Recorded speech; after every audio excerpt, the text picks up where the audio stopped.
Bancada Fretilin continua alerta ao nono governo atu haturu prestação de serviço, onde responde ao povo a preocupação e a base. Leusi plenária terça-feira, deputado Antonino Bianco.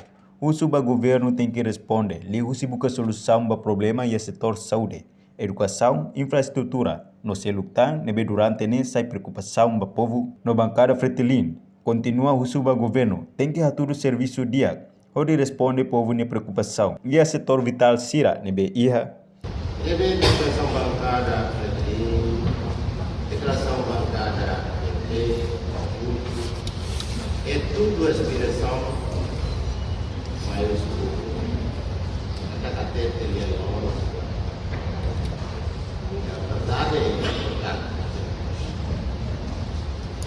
então se nem maka divorciar se depois a tocar e falam o governo de Deus nas tomas, o governo de Deus, o ministério de Deus. Então você era balo de Deus, balo de Deus, caro por né. Aí que mesmo o governo balo mas assim que cada um é para ele, o governo.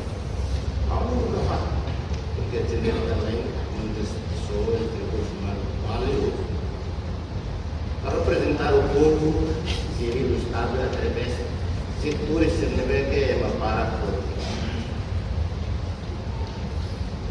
se há nessa não nem tem que resolver às vezes é mais de caro lá vai lá afeta lá por onde então não é nem ministério de defesa Enquanto secretária de Estado de Igualdade Elvina Souza de Carvalho Hatan, assunto com o setor saúde, Liliu liga para assunto técnico nian. Se encaminha para o Ministério relevante, onde toma consideração, governante nemos recomenda para membro do Parlamento Nacional, atuar carta ruma para o Ministério relevante, onde sama bele marca presença e o Parlamento Nacional, onde halo clarificação com o problema de saúde, nebe sai preocupação para o povo. Reportagem em Bela Fátima, Televisão Timor Post.